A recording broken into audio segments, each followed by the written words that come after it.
In Africa, if you are to consider African leaders, or even just African people, elders, okay, let me use the word elders, where you have to praise anybody, there are very few people you'd praise along the level of Kenneth, Kenneth, um, Kenneth Kaunda. Very few. Many scholars believe that Kenneth Kaunda is of the same level with Jomo Kenyatta, Kwame Nkrumah, and whatever. But I would consider him to be above kina Jomo Kenyatta and Kwame Nkrumah, but below Nelson Mandela. I think Nelson Mandela is up there, the apex. Then second row is Kenneth Kaunda. And then kina Jomo Kenyatta, Kwame Nkrumah. That is my opinion. When we start talking about him, you'll discover that he has done very many unique things that can only be associated with him. He was born as Kenneth David Kaunda on 28th April 1924. He became the president of Zambia in 1964 during the independence. And when multi-party came in the 90s, he was defeated in the first multi-party election. You'll find that many African countries went that extra mile to make sure that they did not lose in the first multi-party election. Talking about Kenya, you'll see that when multipartyism came to Kenya, we had the first multi-party election in 1992, and the constitution then said that if you have been a president for 2 terms, you would not offer yourself to contest. And somebody said that Moi was a candidate in 1983, 1988, and that is already 2 terms. So if we are to interpret that, then Moi was not supposed even to be on the ballot paper. But then, for reasons that I'll give, today's judiciary is very different from the judiciary then. In fact, sometimes I even believe that the Kenyan judiciary is trying to revenge for their lost power and lost time. So they are trying to exert their authority publicly. I have that feeling. I hope I'm wrong, but I'm sure I'm right. That time, the judiciary could not give any or differing opinion from the executive. So when the issue was taken to the judiciary said that their interpretation, in law, judiciary is supposed to interpret or even set precedence in a case where something is not clear. When something is not clear, judiciary has to come up with a solution on how to go about it. But this time they changed it completely. If you interpret it the way I'm interpreting it, they changed the meaning completely from what was written. Because they said that Moi, the laws, we don't make laws targeting one person. But then they changed it and said that whoever contested in the old constitution should be considered not to have contested. So Moi was given an opportunity to contest again. That one, of course, it's rigging. And the other thing was, which is not rigging, is that the opposition, if they would have come united, they would have taken it. But then, having worked in the system, having known what will happen, I can say that our people played a part in it. The intelligence played a part in it by let me give you an example.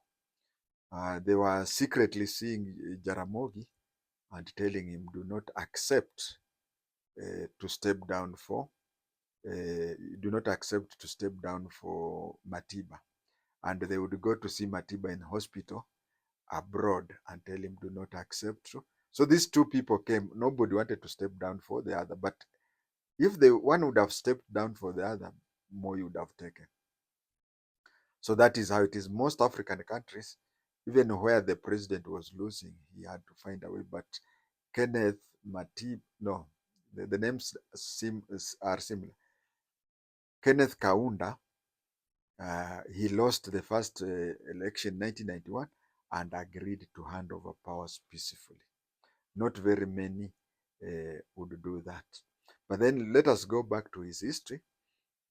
He was a young man where he was, before I talk about when he was young, there are some countries which was a confederation, which initially used to be taken to be one country, just like USA or even Britain. Britain, we have Wales, we have Scotland, we have Wales, we have Ireland. They are semi-autonomous within the United Kingdom. England, there is England, there is Scotland, Northern Ireland, so and so. So that country, that confederation in Central Africa was composed of Nyasaland, which today we call it Malawi. It was composed of the two Rhodesias. It was composed of the two Rhodesias. There was the Northern Rhodesia. Northern Rhodesia was what is today called Zambia. And Southern Rhodesia is what today is called Zimbabwe. So they were sort of a confederation. And when they started getting independence, they all got independence at the same time except Southern Rhodesia, which today is called Zimbabwe. So those people at that time, I don't know whether they still consider each other to be like people of the same country. I think it is something like that. So Kenneth Kaunda was a member of Northern Rhodesia African National Congress. First of all, I have to say, you hear it is called African National Congress. So those days, we had very few names. You would hear a country having maybe a party called ANC, African National Congress. You would hear ZAPU, APU, Zimbabwe African People's Union, or even something like that. So there was APU, you start with a whatever. Then there was ANU. ANU was for Kanu, Tanu. There was even ZANU in Zimbabwe. So there was very few political parties with similar name. If it is not ANC, it is APU or it is ANU, ANC, APU. Very few names. So he was a member of Northern Rhodesia, ANC, African National Congress. He was not happy with the leader of Northern Rhodesia, African National Congress. The leader of Northern Rhodesia African National Congress was Harry Gubula. He was Harry Gubula. He was not happy about it, and then he left. He left and formed his own party. Then the party he formed was called United National Independent Party, United National Independent Party, or UNIP. Or UNIP. That is when he went and formed that party, and then he led that to the independence of that country, and it became independent. It became independent in 1964. So after the country got independence in 1964, multipartyism went on. And let me tell you, when each country got independent in Africa, they got independent through multi-party. But as time went on, as time continued, they went on, and we used ways of having a single party state, like in Kenya. You remember Kadu crossed over. Parties such as APP, Akamba People's Party, were swallowed. Such and such a thing. Jaramogi came up with KPU. It was banned and whatever. So once the president, when a country in Africa gained independence, they gained under multipartyism. But shortly after multipartyism, the government would make sure that all other parties were folded, willingly or unwillingly. So that is what happened in 1973, when all parties except UNIP, United National Independent Party, all other parties were banned. They were banned in a declaration that was called Choma Declaration. Now, I don't know whether, because if you listen to people in that area of Nyasaland, the two Rhodesias, and so on, you'll find that they speak some language which appears to, their Bantu language appears to be like Mijikenda in Kenya. So I don't know whether that Choma has a relationship with the word Choma in Kiswahili. After other parties were banned, then he went on to make sure that all multinational corporations were nationalized. Were not fully nationalized, but most of them the government had were majority shareholders. And then around 1990, I've said this several times, but I'll repeat. Around 1990, there was the 1990, the Iron Curtain dropped down. The Iron Curtain dropped down, and for reasons, funds to us became limited and with a lot of conditions. Funds started coming with a lot of conditions. One of the reasons why we were getting less funds and more conditions, one is that the taxpayers in developed countries were still paying the same taxes, while at the same time, the areas to be assisted were now became more, because we now had former Eastern Bloc countries needing finance from Western countries. And Western countries wanted targeted to those, especially those former USSR countries, so that in the future, nobody can even imagine USSR starting again. So they gave us little money, and they started giving conditions. And you cannot teach an old dog new tricks. So it was a bit hard to give them new tricks, to tell them that now you'll be democratic and whatever. But the force was so much that almost all countries started multi-party. And that is why in 1991, there was a return to multi-party, and the elections were held in 1991, where Frederick Chiluba, with his movement for multi-party democracy, MDC, won the elections. And as I said, when they won the elections, Kenneth, I'm keeping calling him Kenneth Matiba, Kenneth Kaunda handed over peacefully. But that was 1991. For the next 7 years, up to 1998, people started feeling, Chiluba was a trade unionist. In Kenya, we also had a trade unionist who joined politics, Tomboya. We have very many, Kina Juma Boy and whatever, but Tomboya is the most known. So when he became the president, people found that these things that he used to talk when he was in the opposition uh, are opposite of. Actually, he has even become worse than Kaunda, Kenneth Kaunda. So in 1998, he stripped Kenneth Kaunda his citizenship by coming up and saying that Kenneth Kaunda was born outside uh, Zambia.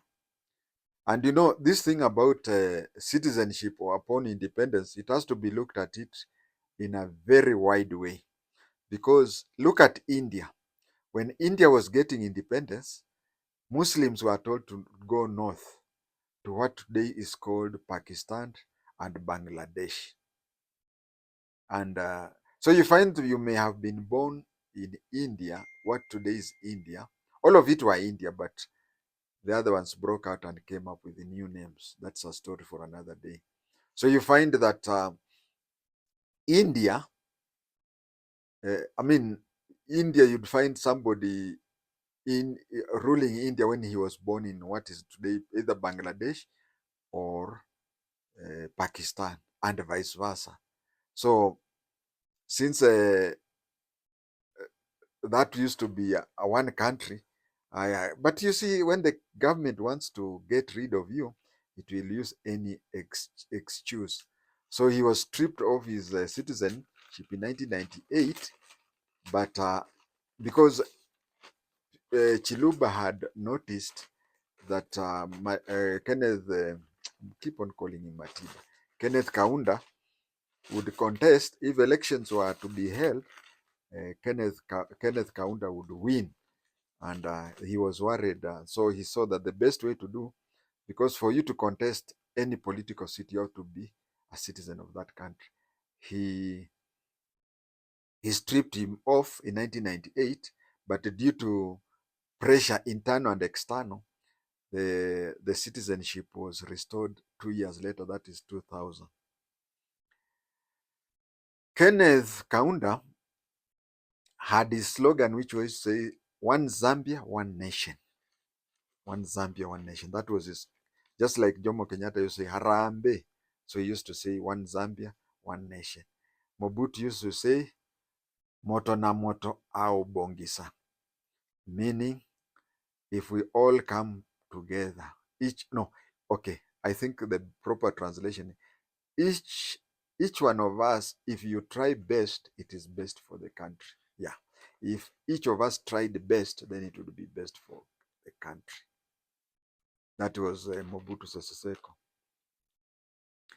For reasons unknown, Kenyans started naming the safari suit Kaunda suit. Yeah, Kenyans, you'll find that there is this safari suit that you go to any other country, they call it safari suit. But you come to Kenya, it is called Kaunda suit. Of late, Raila and Ruto really like those Kaunda suits.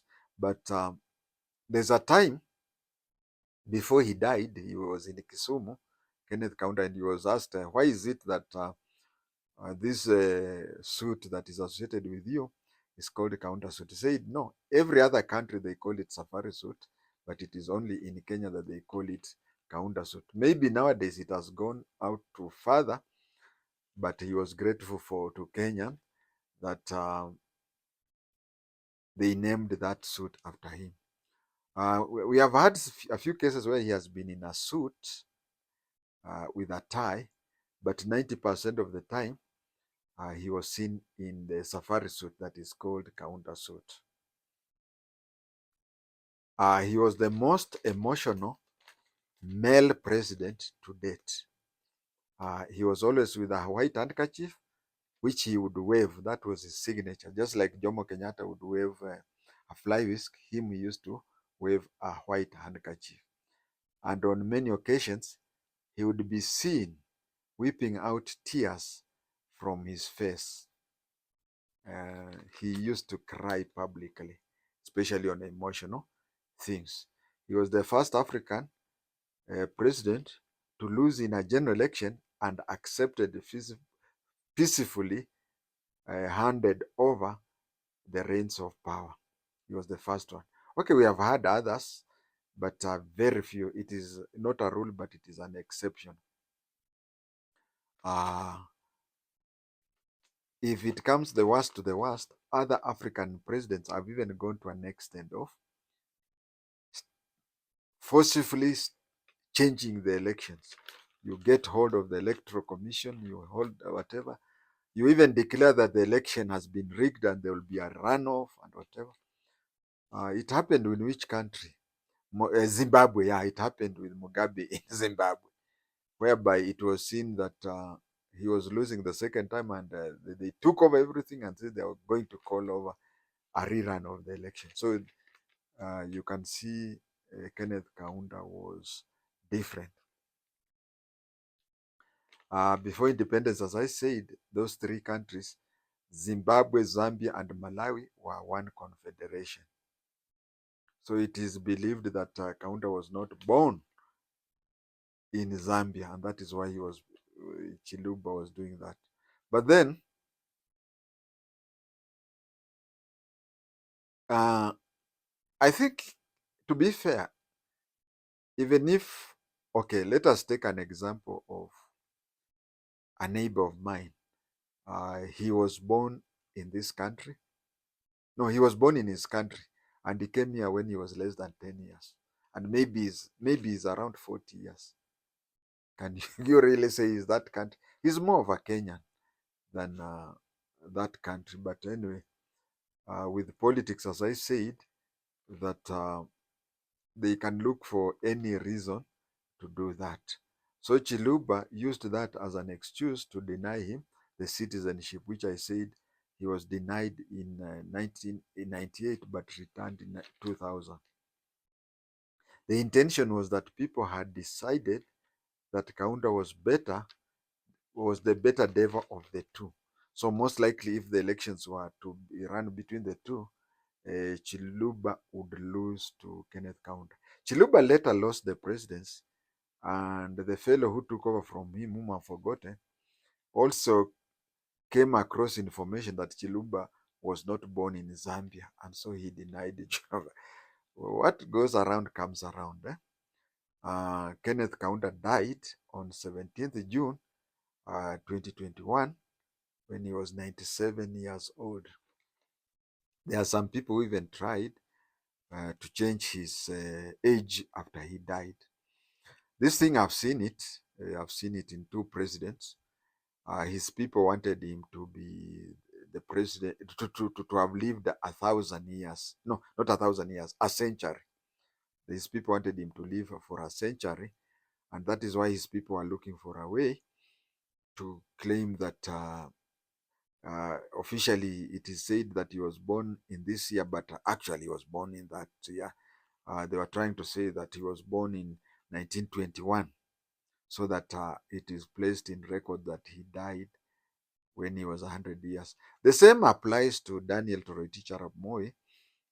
Daniel Toroitich arap Moi, we have always believed that he was born in a certain year, can't recall the year offhand, and we have always believed that, and he has always been saying that. And then it went and reached a time when he died. People close to him started insisting that he died when he was over 100 years, and that he had falsified his records to show that he was younger than what he was. Unfortunately, we will go by records. You should not be changing your date of birth by maybe pushing it left when it pleases you and pushing it right when it pleases you. No. If it was true that the two presidents were born in the years that they are alleged to have been born, and then they were alive and decided to alter their age by making themselves younger, then when they get old and when they die and they are not breathing, when they were breathing and they were knowledgeable and in fact they were educated and they decided on their own volition to reduce the year, then who are you to decide when he has died and claim that no, he was not born that year? Actually, he's older than that, with a very small Achille of making him be a century old.